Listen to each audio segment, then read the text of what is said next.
Assalamualaikum warahmatullahi wabarakatuh.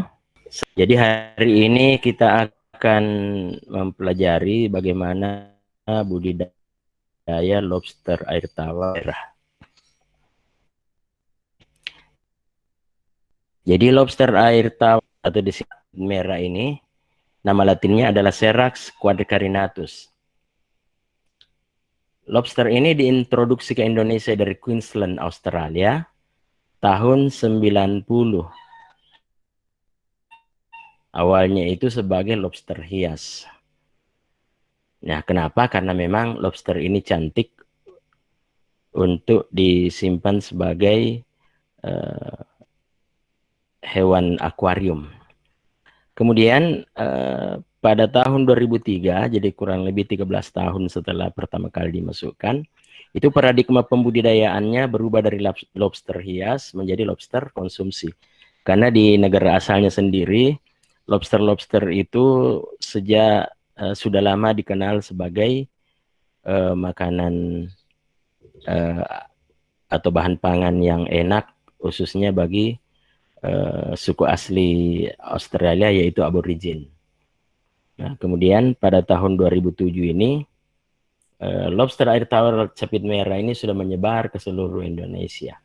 Malah kalau kita amat-amati tahun 2020 ini, lobster air tawar capit merah mungkin bisa dikategorikan sebagai spesies baru yang menginvasi perairan-perairan yang ada di Indonesia, termasuk di Sulawesi Tenggara, sehingga sekarang ini sudah tidak menjadi asing lagi kalau kita ke daerah Unaha, di sepanjang jalan selain ditawarkan ikan-ikan khas dari sungai-sungai di sekitar Konawe itu, seperti ikan gabus, ikan nila, kemudian sidat atau belut, itu sudah ada juga sekarang kita lihat orang menjual lobster air tawar capit merah. Apakah itu produk budidaya? Bukan, ternyata ditangkap dari perairan umum. Jadi ini mungkin teman-teman mungkin ada yang ingin menjadikan ini sebagai topik penelitian. Menurut saya ini menarik karena ketika misalnya di dalam suatu ekologi, dalam suatu ekosistem ada suatu spesies yang tadinya tidak ada kemudian ditemukan ada menjadi banyak, maka mungkin ada, ya mungkin ada spesies-spesies yang istilahnya spesies-spesies asli mungkin akan tersingkir. Jadi ya kita tidak tahu. Dan kalau kita lihat-lihat sekarang literatur-literatur tentang lobster-lobster air tawar ini, banyak yang kemudian disebut sebagai hewan-hewan invasif yang mengancam kehadiran hewan-hewan asli dari perairan-perairan tawar bahkan di seluruh dunia. Jadi lobster air tawar itu sebenarnya memiliki 3 famili, yaitu yang disebut dengan Cambaridae, kemudian Astacidae. Nah, Cambaridae dan Astacidae ini itu lebih dikenal di Amerika Utara dan di Eropa. Sementara Parastacidae ini di belahan bumi selatan ini penyebarannya banyak ditemukan. Jadi Parastacidae di belahan bumi selatan, kemudian di bagian utara ada Cambaridae dan ada Astacidae. Nah, ini adalah peta penyebaran ketiga famili dari lobster air tawar. Jadi Astacia ini ada di belahan bumi utara, di Eropa dan Amerika. Jadi Astacidae di Amerika, Cambaridae ada di Eropa, dan di Astacidae juga ada di Eropa. Kemudian Parastacidae ada di belahan bumi selatan. Nah, ini Indonesia ini ada di garis khatulistiwa, jadi di bawahnya ada di Australia bagian utara, kemudian Australia bagian selatan juga, Australia Barat, kemudian ada di beberapa tempat sampai di Amerika Selatan di sini ya. Nah, di Papua sendiri ada beberapa spesies dari lobster air tawar yang kita temukan, ada Serax albertsi dan beberapa spesies yang sebagian menjadi suatu pembuktian bahwa sesungguhnya daratan Papua ini zaman dulu pernah menyatu dengan daratan dari Australia, karena spesies-spesies lobster yang ditemukan di Australia ternyata ditemukan juga di Papua, sementara di wilayah lain tidak ada, kecuali pada akhir-akhir ini setelah adanya introduksi yang saya sebutkan tadi sebagai bersifat invasif ya.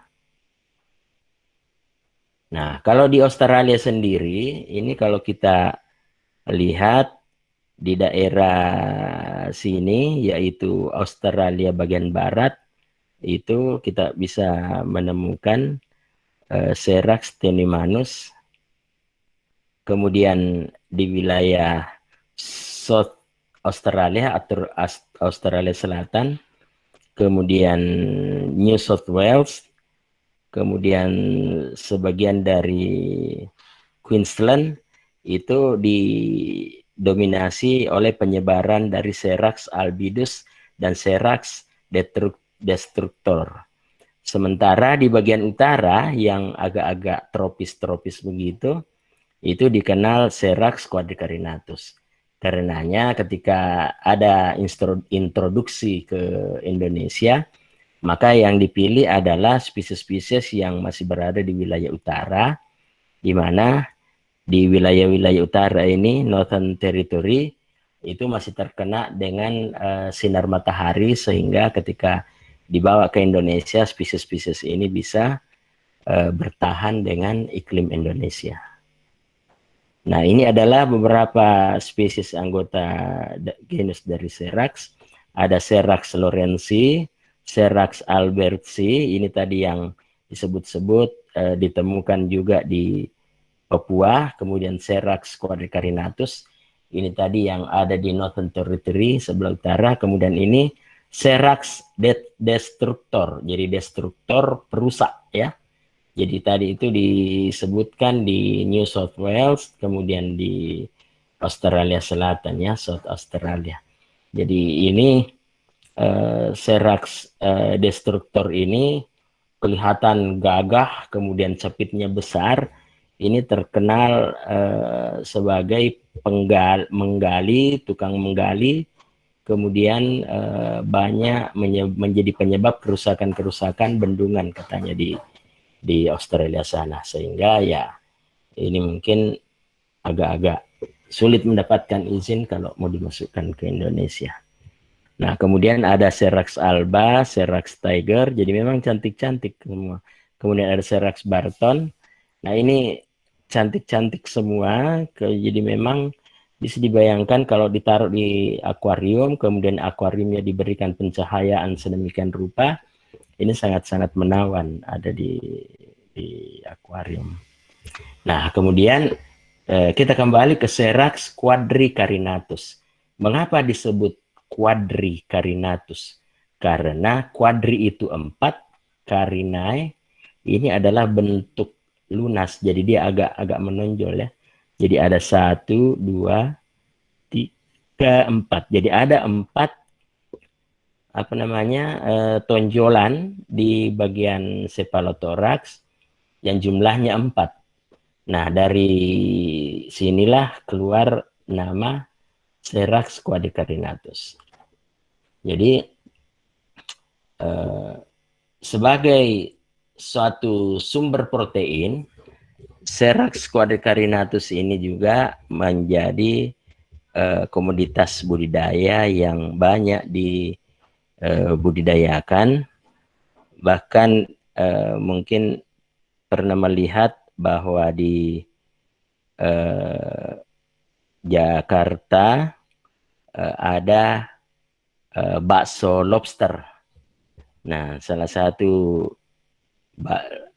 bahan baku dari bakso lobster ini ya lobster air tawar capit merah. Karena kalau mau pakai lobster laut ya mungkin harganya mahal sehingga tidak hanya komunitas-komunitas tertentu, konsumen-konsumen tertentu yang bisa mengaksesnya. Sedangkan kalau menggunakan lobster air tawar capit merah, kemudian dirubah atau disajikan menjadi bakso lobster, itu mungkin harganya bisa lebih murah lah. Nah, kemudian mengapa ini potensial untuk dibudidayakan? Pertama, karena ya memang kita sendiri punya perairan air tawar yang cukup potensial lah. Kemudian ada teknologi budidayanya mudah, kemudian komoditas alternatif perairan air tawar, nilai ekonominya tinggi. Jadi kalau misalnya harganya di Kendari saja yang hasil tangkapan itu kurang lebih 80.000 1 kilo. Dan kemudian ya ini komoditas ekspor karena ada juga permintaan-permintaan dari luar, karena setelah disiapkan atau dimasak dengan menu-menu tertentu sama enaknya atau bersainglah dengan lobster-lobster dari laut. Kemudian ada juga satu hal yang menarik ini, bahwa lobster ini ketika telurnya menetas, yang keluar itu adalah bayi-bayi yang merupakan miniatur dari induk. Jadi berbeda dengan udang windu misalnya, begitu telurnya menetas, dia membentuk larva. Jadi ada metamorfosis yang harus diikuti, yaitu perubahan dari nopli zoya, zoya misis. Kemudian setelah misis barulah lahir suatu kondisi di mana bentuknya itu sudah merupakan miniatur dari induknya. Dan sebelum membentuk bentuknya sama dengan induknya, itu kebutuhan makannya beda. Jadi harus ada fitoplankton, ada zooplankton, dan macam-macam. Itu kalau pada udang windu. Tapi pada lobster air tawar capit merah, ketika telur menetas, yang lahir adalah individu baru yang merupakan miniatur dari induknya. Dan apa yang dimakan induknya itu juga sudah bisa dimakan. Jadi sangat-sangat praktis, begitu telur menetas, dia bisa makan pelet. Sehingga teknologi pembenihannya tidak membutuhkan teknologi yang sulit. Sangat sederhana karena kita tidak usah mengkultur makanan untuk persiapan larva begitu telur menetas. Karena di lobster air tawar capit merah ini, kalau telur menetas, kita sudah menemukan individu yang merupakan miniatur dari induk, dan makanannya sama dengan makanan yang dimakan oleh induknya. Itu sehingga potensi budidaya dari spesies ini menjadi sangat-sangat ini, karena kita tahu bahwa salah satu penentu keberhasilan suatu komoditas untuk dibudidaya adalah bagaimana menghasilkan benih. Kalau benihnya tidak bisa dihasilkan atau susah dicari, ya susah berkembang budidaya itu. Tapi kalau mudah, insya Allah bisa berlangsung dengan mudah. Nah, kemudian ini beberapa poin sifat-sifat berasal dari Australia sudah diungkapkan tadi. Kemudian teknologi budidaya sudah dikuasai, baik pembenihan dan pembesaran. Kemudian hidup pada air tawar, kemudian aktif pada malam hari, jadi dia nokturnal. Kemudian omnivora, dia pemakan segala. Jadi mau dikasih pepaya mentah dia mau dikasih wortel dia mau dikasih kentang dia mau dikasih keong mas dia mau, karena ya segala macam. Kemudian ya sebagaimana dengan krustasea yang lain, untuk pertumbuhan dia harus molting. Dan saya kira semua krustase pada saat molting itu adalah kondisi paling kritis. Karena apa? Ibaratnya kulit luar itu adalah baju besi. Ketika baju besi copot, ya sama dengan kalau perang-perang zaman Romawi kuno, kita lihat orang berperang dengan pedang, bisa dibayangkan kalau orang maju medan perang tanpa baju besi. Jadi ini di sini disebutkan molting itu kondisi paling kritis. Kemudian bersifat kanibal. Jadi ini apa namanya, karena uh, individu yang molting tidak punya perlindungan berupa exoskeleton, maka ya ini biasa mengundang selera dari temannya yang lain untuk memakan, jadi bersifat kanibal. Kemudian punya kemampuan memanjat. Jadi pengalaman saya waktu penelitian, tempat penelitian saya itu di lantai 2 di laboratorium. Ternyata sangat-sangat mengherankan bahwa pada pagi-pagi saya datang ke kampus, lobster ini saya ketemu tangga, di tangga menuju ke lantai pertama. Jadi bisa dibayangkan keluar dulu dari akuarium, kemudian berjalan ke tangga, kemudian dari tangga turun dari anak tangga satu ke anak tangga yang lain, tangganya berbentuk spiral begitu, untuk sampai di lantai dasar, dan dia tidak mati. Jadi ternyata asal insangnya basah, dia bisa menyerap oksigen dari atmosfer. Jadi ini adalah salah satu karakteristik dari lobster. Jadi dia bisa hilang, dia bisa melarikan diri, dia bisa escaping. Kemudian dia punya apa namanya, kebiasaan menggali tanah untuk perlindungan kalau kering. Nah, nanti kita bahas ini bagaimana karakteristik menggali tanah untuk perlindungan kalau perairan kering menjadi satu sifat lobster yang dimanfaatkan oleh pembudidaya untuk membudidayakan lobster ini. Kemudian dia dapat tumbuh sampai di atas setengah kilo. Kemudian ya ukuran konsumsi setelah 7 bulan sekitar 80 gram, kemudian bisa dipelihara di kolam, akuarium, pipa, botol, dan bak, kemudian diproduksi untuk konsumsi dan juga untuk lobster hias. Kemudian tahapan pembesaran, jadi saya kira tahapan pembesaran ini standar untuk setiap komoditas budidaya, bahwa selalu dimulai dengan pemilihan lokasi, kemudian pembuatan media atau kolam, kemudian penebaran benih, pemeliharaan, kemudian panen. Nah, perairan lokasi untuk budidaya bisa danau, bisa rawa, bisa sungai, bisa kolam. Kemudian karakteristik dari komoditas ini mudah beradaptasi. Ini yang saya cerita tadi, jadi berapa jam dia bisa jalan dari lantai 2 ke lantai 1. Dan ternyata dalam sekitar 80 jam dalam kondisi kering dia masih bisa bertahan hidup. Jadi sekitar 4 hari lebih ya. Kemudian tetapi ini pengalaman ini, dia sangat sensitif sama bahan-bahan kimia. Jadi kalau kita misalnya punya kolam di rumah, kolam-kolam hias yang biasa mungkin di halaman belakang, kemudian katakanlah banyak nyamuk, kemudian kita semprot-semprot nyamuk di sekitar kolam, lalu kita tidak tahu emulsi dari obat anti nyamuk yang kita semprot-semprotkan itu ada yang tertiup angin, kemudian masuk ke dalam kolam, dan dalam waktu yang tidak terlalu lama, dengan jumlah yang masuk ke situ tidak terlalu banyak, itu lobsternya bisa mengapung mati. Jadi ini yang harus apa namanya, diperhatikan.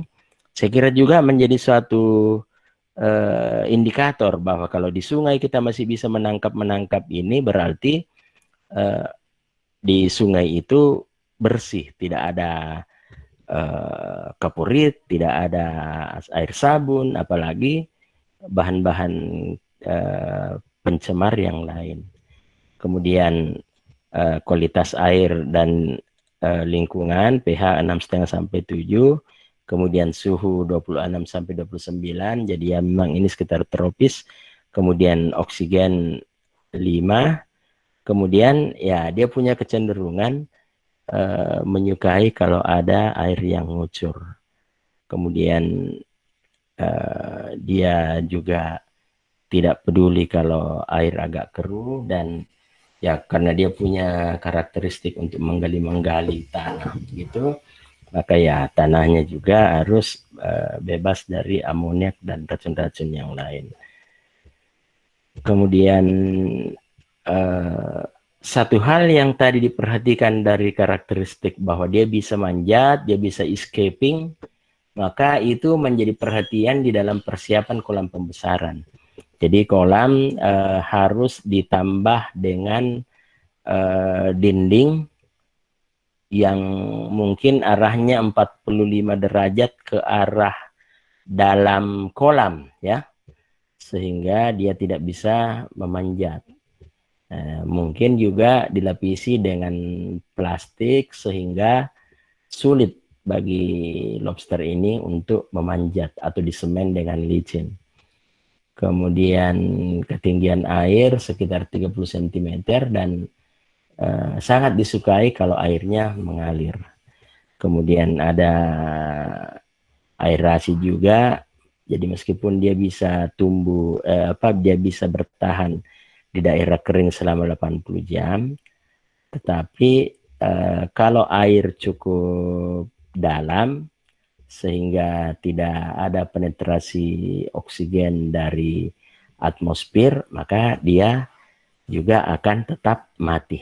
Jadi dia kemudian karena di tempat alami dia suka menggali-gali lubang untuk bersembunyi, maka ketika kita membudidayakan di kolam, kita siapkan tempat-tempat untuk shelter-shelter untuk persembunyian, apakah dalam bentuk pipa paralon atau bambu atau lobster atau tanaman padi, tanaman air seperti azolla, sehingga dia bisa bersembunyi. Kemudian ada peneduh. Kemudian kalau pada kolam tanah bisa dilakukan pemupukan supaya muncul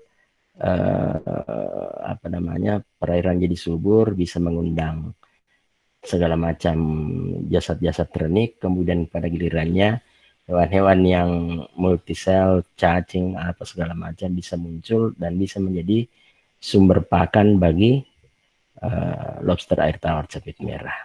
Jadi ini adalah contoh dari bagaimana melindungi kolam dengan terpal, dengan plastik yang licin, sehingga kalaupun ada lobster yang melarikan diri, yang manjat, yang escaping, itu akan kesulitan karena ya sulitlah memanjat plastik yang licin. Nah ini juga karena mengikuti karakteristiknya yang suka bersembunyi di dalam lubang, maka kalau di pedesaan yang bisa menemukan bambu dengan mudah, ya ini salah satu ide bisa membuat shelter-shelter dari bambu seperti ini.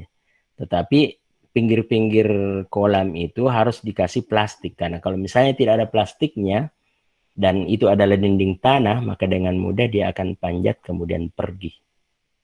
Jadi ini salah satu konstruksi kolam. Kemudian ini juga salah satu konstruksi kolam di mana bagian dalam dari kolam ditutupi dengan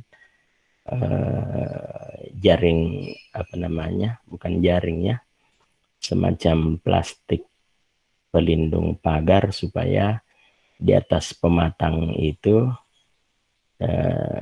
terlindungi dan lobsternya tidak melarikan diri. Nah, ide lain karena tadi itu lobster itu punya sifat kanibalisme, maka pengembangan budidaya yang ditemukan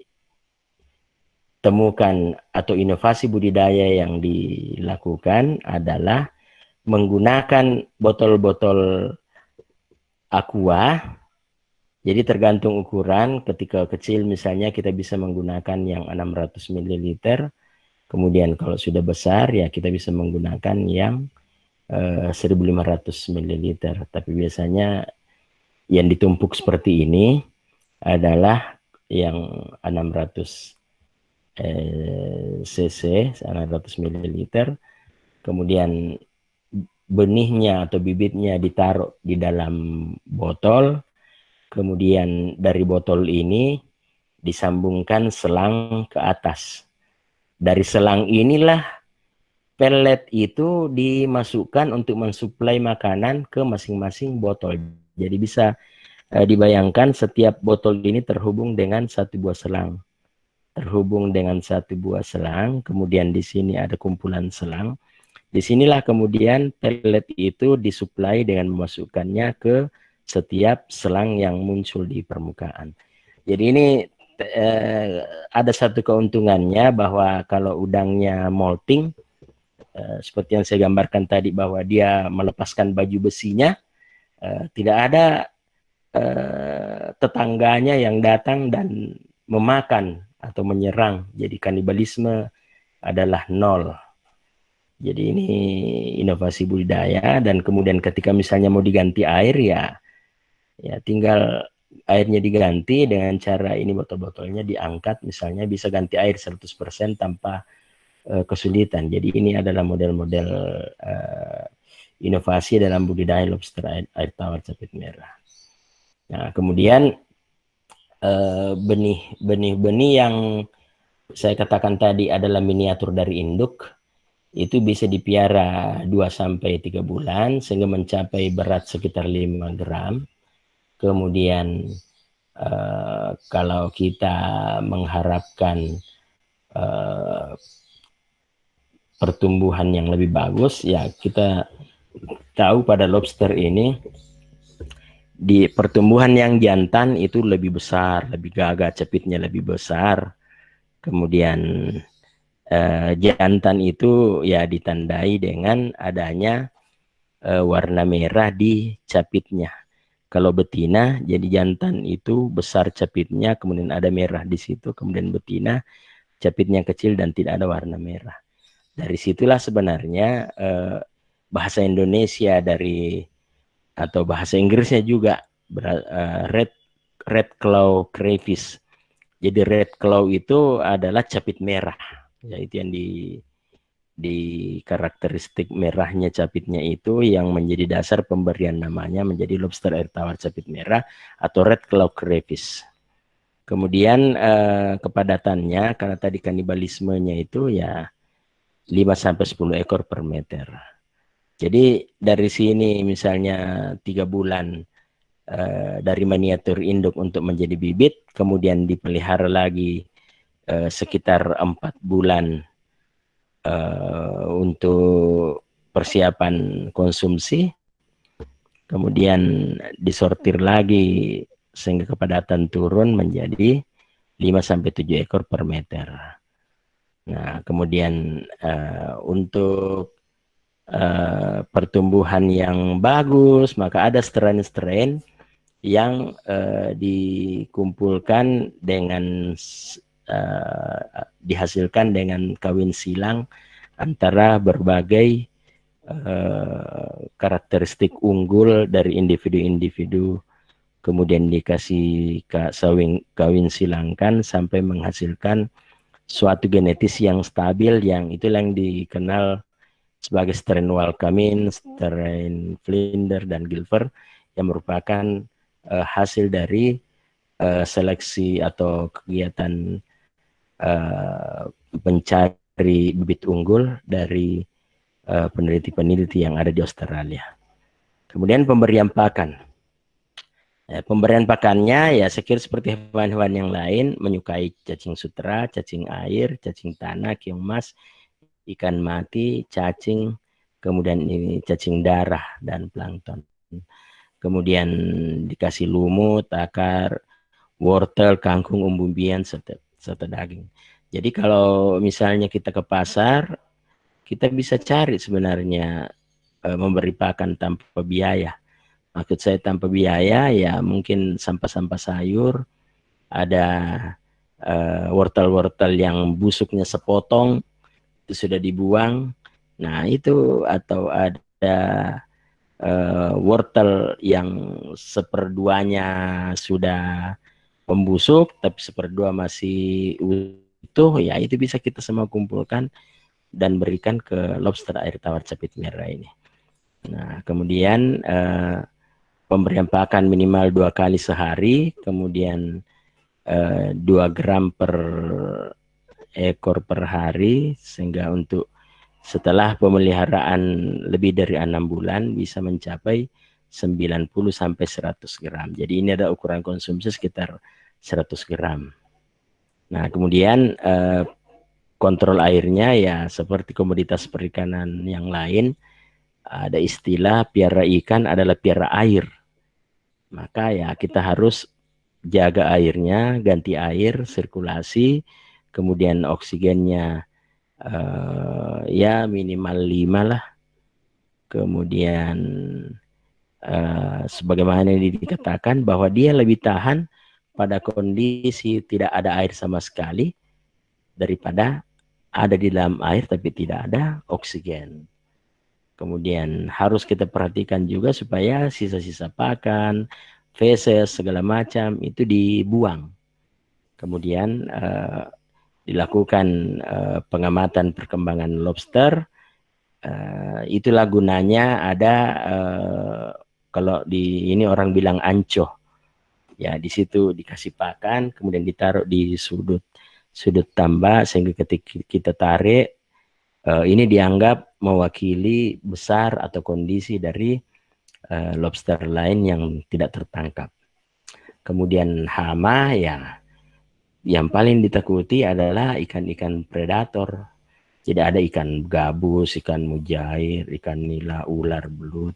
Itu semua adalah hewan-hewan yang suka memangsa apa namanya predator lah, pemakan daging, karnivor. Nah kemudian pencegahan penyakitnya ya bagaimana supaya sanitasi lingkungan bisa diperhatikan.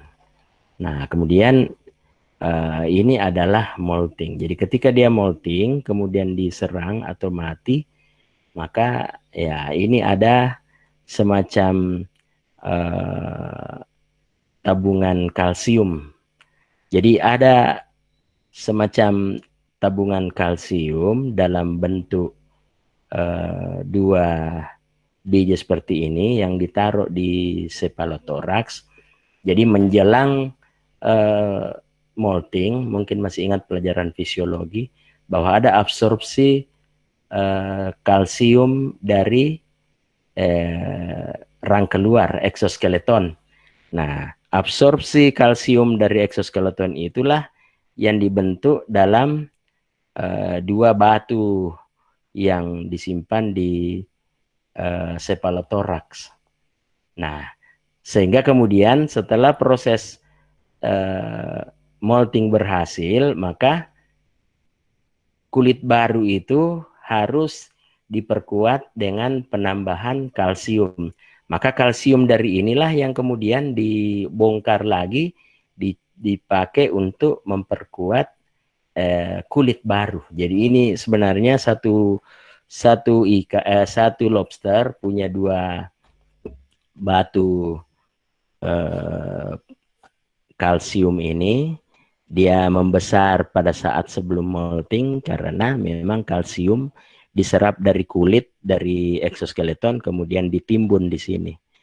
Nah, kemudian setelah pergantian kulitnya berhasil, untuk memperkuat kulit ini semua dibongkar kemudian dikirim untuk memperkuat atau menambah kadar kalsium di dalam eksoskeleton yang baru. Nah, ini adalah gambar panen. Jadi ukuran konsumsinya itu sekitar 10 ekor per kilo. Jadi kalau 10 ekor per kilo berarti 100 gram per ekor. Nah, atau 85 gram, jadi 10 sampai 15 ekor lah. Kurang lebihnya 1 kilo. Itu adalah ukuran konsumsi. Kemudian panennya bisa 2 kali setahun bila menggunakan benih di atas 12 gram.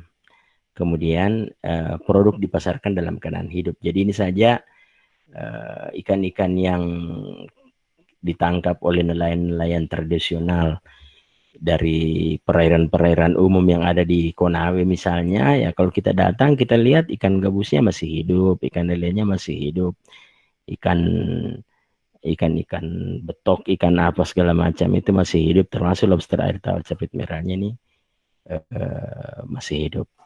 Nah, saya kira ini adalah kondisi ketika sudah digoreng ya, sudah menarik. Nah, ini adalah media pembudidayanya, kemudian ini adalah pipa-pipa paralon yang menjadi tempat persembunyian. Nah, jadi ini teknik budidayanya. Nah, ini kelihatan ada lobster ya, ada lubang angin. Kemudian ada juga dia menggunakan tempat-tempat pot seperti ini. Ya, ini bisa juga kita gunakan. Nah, kemudian yang saya tadi hubungkan dengan bahwa dia suka menggali-gali di daerah yang pada saat kondisi kering. Jadi ada juga metode budidaya di mana menjelang musim kemarau, air misalnya sudah surut, dilepaslah di sini beberapa pasang jantan betina. Jadi biasanya setnya itu 3 jantan 5 betina. Jadi lepaslah induk-induk yang siap kawin pada kondisi mulai musim kemarau atau air sudah turun ke dalam kolam. Kemudian ketika misalnya air tambah lama tambah habis, kemudian tidak pernah ada lagi hujan karena musim kemarau telah tiba, maka nalurinya tadi si lobster ini akan gali tanah, kemudian bersembunyi di situ. Bersembunyi, hibernasi kalau musim dingin, kalau musim panas disebutnya atau kemarau disebutnya estivasi. Jadi dia induk yang kita lepas ini tadi memang dilepas sengaja di permulaan musim kemarau supaya dia berestivasi. Jadi dia gali lubang, kemudian dia tidur di situ. Tapi kemudian ketika musim kemaraunya berakhir, mulai dengan musim hujan, si lobster ini akan bangun dari hibernasinya, dari estivasinya, kemudian kawin. Kemudian setelah kawin, kolam berisi air hujan kembali, kemudian anak-anaknya ya makan dengan musim hujan kan banyak makanan. Jadi ini dia tidak berikan makanan ya. Jadi dia biarkan secara alami seperti itu. Ya mungkin dia makan anak kodo atau lobsternya yang dimakan sama kodo. Jadi dia biarkan tanpa kontrol. Kemudian setelah melewati beberapa bulan, barulah kemudian dia melakukan penangkapan. Tetapi penangkapannya tidak boleh menggunakan racun. Jadi paling yang dilakukan adalah memasang perangkap-perangkap sehingga yang bisa dipanen secara selektif adalah yang masuk dalam perangkap dan ukurannya sudah sesuai dengan market size, jadi ukuran yang dibutuhkan oleh pasar. Jadi itu model-model yang dilakukan. Jadi kalau misalnya adik-adik punya kolam atau di belakang rumah ada genangan air, ya daripada tidak produktif bisa mengambil metode itu. Itu metode yang diterapkan di beberapa oleh petani-petani lobster di Amerika ya. Jadi ada literatur yang menceritakan seperti itu. Jadi menjelang musim kemarau dia lepas indukannya, kemudian selama kemarau dia summer estivation, kemudian setelah musim hujan dia bangun dari estivasinya, kemudian bertelur, kemudian dari bibit itulah yang kemudian dipanen pada beberapa bulan kemudian dengan penangkapan seleksi dengan menggunakan perangkap. Jadi saya kira ini yang bisa saya sampaikan, bahwa inovasi itu selalu ada seperti yang ada di budidaya lobster ini, bagaimana setiap ekor dimasukkan di dalam botol-botol aqua bekas, kemudian diberi makan satu-satu. Saya kira itu adalah suatu inovasi untuk mengatasi adanya kanibalisme pada saat molting. Jadi itulah model-model inovasi, dan saya merasa berdasarkan pengalaman saya bahwa masyarakat petani di level pedesaan itulah sebenarnya yang lebih loncat, lebih maju dalam penemuan inovasi dibanding dosen-dosenmu ini, atau dibanding mahasiswa-mahasiswa yang di kampus. Jadi bahkan beberapa kali itu metode-metode inovasi itu ditemukan di desa, di masyarakat, di pedesaan, yang bahkan membuat penyuluh pertaniannya atau penyuluh perikanannya sendiri tidak pernah kepikiran. Jadi itulah apa namanya,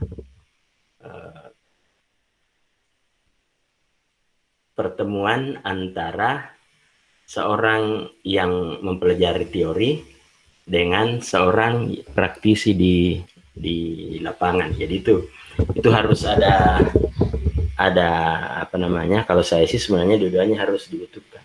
Jadi orang harus punya suatu pengetahuan, kemudian orang juga harus punya suatu pengalaman. Jadi pengalaman yang didukung oleh pengetahuan itu jauh lebih berkualitas dibanding pengalaman tanpa didukung oleh suatu